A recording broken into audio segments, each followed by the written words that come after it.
Brexit fallacy number 13. It's impossible for the UK to rejoin the EU.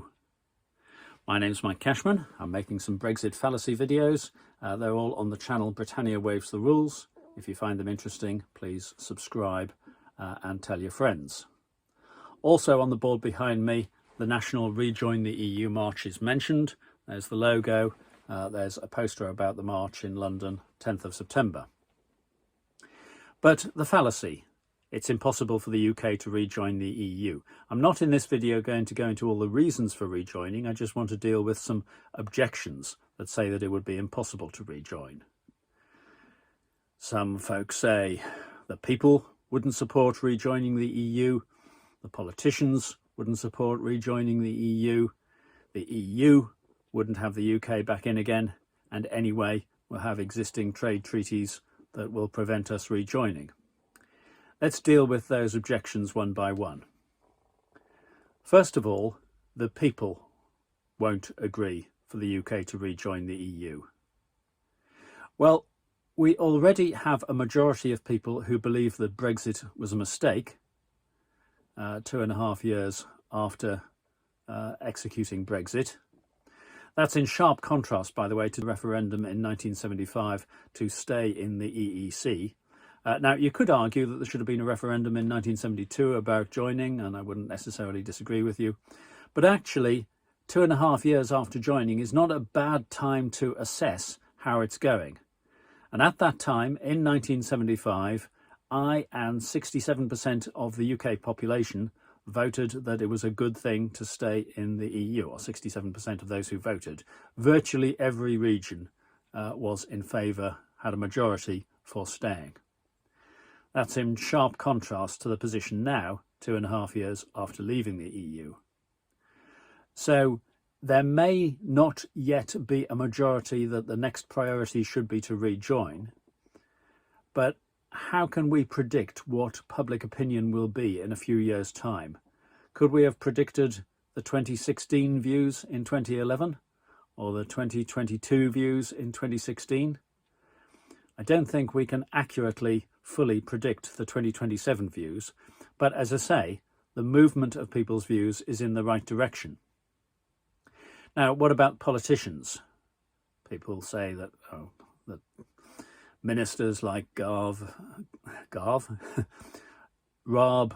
and Gove and Truss will never change their mind about rejoining the EU.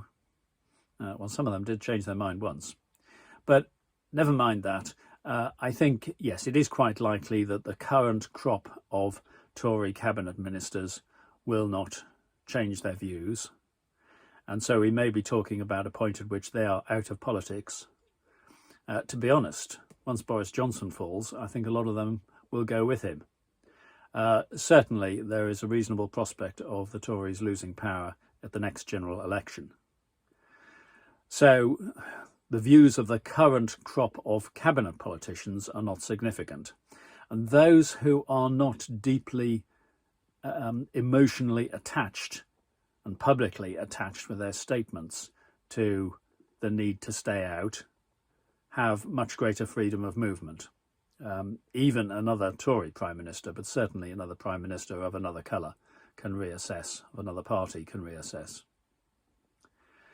And so what about the EU? Now, it's true that this government has caused major annoyance to the EU, has been a distraction with the whole subject of Brexit, and that plenty of EU politicians may well have been pleased to, rub their hands together and or wash their hands of the UK and Brexit and never think about it again. Or that's what they might have hoped.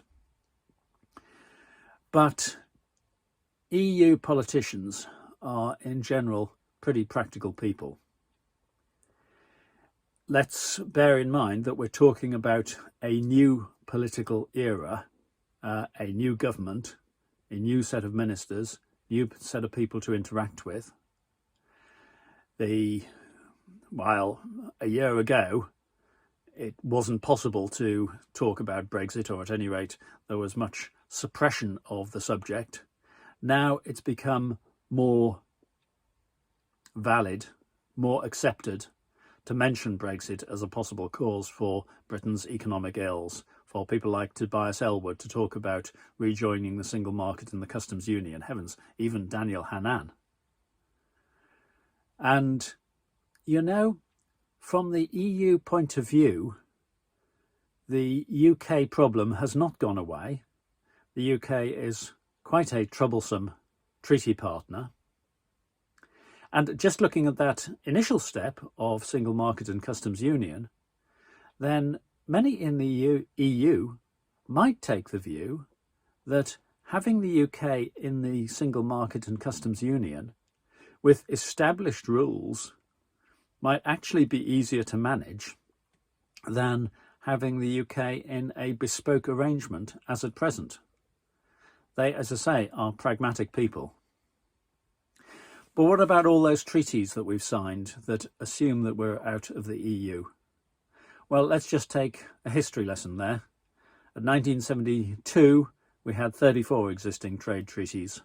They were all brought to an end in order to facilitate our access to the EEC.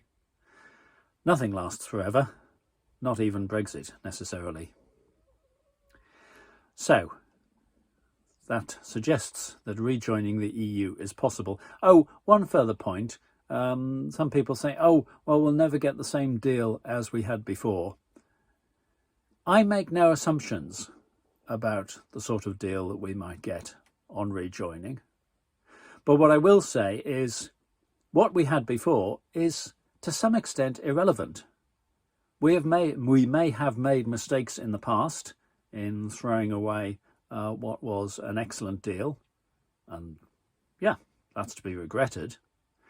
But, you know, let's not make mistakes like the sunk cost fallacy. Let's not cause previous mistakes to, let's not allow previous mistakes to cause us to make further mistakes. Let's look at what's on offer and see if it's beneficial to the UK on its merits. And so rejoining is, at the very least, possible. I'm Mike Cashman.